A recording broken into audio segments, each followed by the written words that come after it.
ఇవి side crop లాగా వేసుకున్నాం కదా, మనదంతా కూడా లేయర్ ఫార్మింగ్, సమీకృత వ్యవసాయం, లేయర్ ఫార్మింగ్ ఎలాగైనా పిలుచుకోవచ్చు.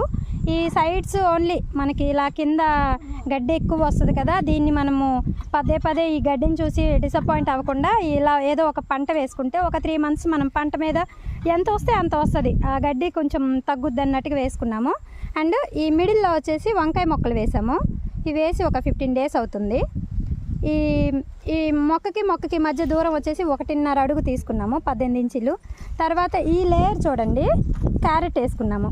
క్యారెట్ అండ్ బీట్రూట్ కూడా వేసాము. క్యారెట్ మంచిగా వచ్చింది, బీట్రూట్ మాత్రం రాలేదు. అసలు ఎక్కడో 1-2 వచ్చాయి తప్పించి ఎక్కడ రాలేదు.